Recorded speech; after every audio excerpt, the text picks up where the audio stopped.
YSR Congress party ప్రభుత్వ కాలంలో రాష్ట్రంలో 17 కొత్త మెడికల్ కాలేజీలు స్థాపించబడ్డాయి.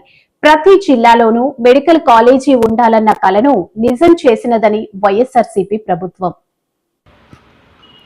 వైఎస్ఆర్ కాంగ్రెస్ పార్టీ ప్రభుత్వం కాలంలో రాష్ట్రంలో 17 కొత్త మెడికల్ కాలేజీలు స్థాపించబడ్డాయి. ప్రతి జిల్లాలోనూ మెడికల్ కాలేజ్ ఉండాలన్న కలను నిజం చేసినది వైఎస్ఆర్సీపీ ప్రభుత్వం. ఈ కాలేజీల వల్ల వేలాది మంది విద్యార్థులకు వైద్య విద్యావకాశాలు లభించగా ప్రజలకు నాణ్యమైన ఆరోగ్య సేవలు అందుబాటులోకి వచ్చాయి.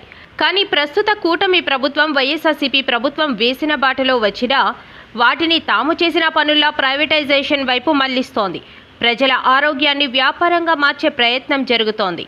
ప్రజల కోసం స్థాపించిన కాలేజీలు ఇప్పుడు లాభాల కోసం కార్పొరేట్ చేతుల్లోకి వెళ్తే పేదవాడికి వైద్య సేవలు అందుబాటులో ఉండవు. ఇది ప్రజలతో ద్రోహం చేయడమే. ప్రజలకు హక్కుగా ఇచ్చిన ఆరోగ్యాన్ని, చదువు అవకాశాలను అమ్మే ప్రభుత్వానికి గట్టి బుద్ధి చెప్పేది ప్రజలే. వైఎస్ఆర్సీపీ మహిళా విభాగం Ullala Bharathi Divya BTech, D pharma, LLB, LLM, Srikakulam జిల్లా మహిళా ప్రెసిడెంట్ మరియు ఇచ్చాపురం మున్సిపల్ వైస్ చైర్పర్సన్. నమస్కారం, నేను ఉల్లాల భారతి దివ్య, శ్రీకాకుళం జిల్లా మహిళా ప్రెసిడెంట్. మన రాష్ట్రంలో మళ్ళీ కూటమి ప్రభుత్వం పేదవాడి నడ్డి విరిగేలా, చాలా పేద ప్రజలకి ద్రోహం కలిగేలా మరొక నిర్ణయం తీసుకోబోతుంది. అదే మన వైఎస్ఆర్సీపీ ప్రభుత్వంలో జగనన్న ప్రతి ఒక్క జిల్లాలో కూడా ఒక మంచి మెడికల్ కాలేజ్ ఉంటే అక్కడున్న ఒక పేద విద్యార్థులకి మంచి నాణ్యమైన వైద్య విద్య అందుతుందని, అలాగే పేద ప్రజలకు మెరుగైన వైద్య సేవలు అందించవచ్చని, ఆ జిల్లాలోనే కాకుండా ఆ చుట్టుపక్కల ఉన్న గ్రామాలకు కూడా పేద ప్రజలకు మంచిగా వాళ్ళు ఆ అవకాశాన్ని సద్వినియోగం చేసుకుంటారన్న ధ్యేయంతో ఆయన మంచిగా ఒక బాట వేశారు.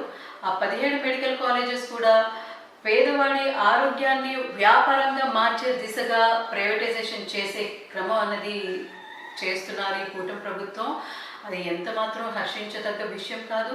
అలానే ఈ రకంగా ఇలాంటి నిర్ణయాలు తీసుకుంటే పేద ప్రజలు ఊరికనే ఉండరు. అలాగే ప్రజలందరూ కూడా చూస్తూనే ఉన్నారు. అక్కడ అసలు జగనన్న మెడికల్ కాలేజెసే కట్టలేదు అంటున్నారు కదా. నిన్న మేము మన్యం జిల్లాలో పర్యటన చేసాము. అక్కడ కాలేజ్ అంతా కూడా చూపించాం. అలాగే ప్రతి ఒక్క జిల్లాలో కూడా మా వైఎస్ఆర్సీపీ పెద్ద నాయకుల దగ్గర నుంచి కార్యకర్తల వరకు ప్రతి ఒక్కరూ కూడా అన్ని కాలేజెస్ కూడా చూపించడం అనేది జరుగుతుంది. ఒక 50 to 60% కన్స్ట్రక్షన్ అనేది జరిగిపోయింది. ఇప్పటికీ అది యూజ్ చేసే దిశలో వస్తుంది. పేద ప్రజలకి, పేద విద్యార్థులకి అది యూజ్ చేసుకోవాలని వెసులుబాటు కల్పించే దిశలో ఉంది అన్న టైంలో అది వ్యాపారంగా మార్చి అది ప్రైవేటైజేషన్ చేయడం అన్నది కూడా ఎంత మాత్రం మంచిది కాదు.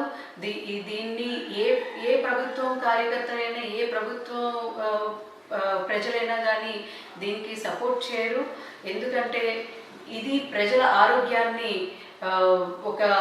వాళ్ళ హక్కుని లాక్కునే చర్య.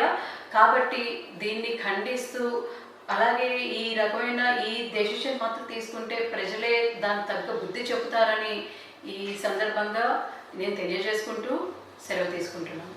Thank you.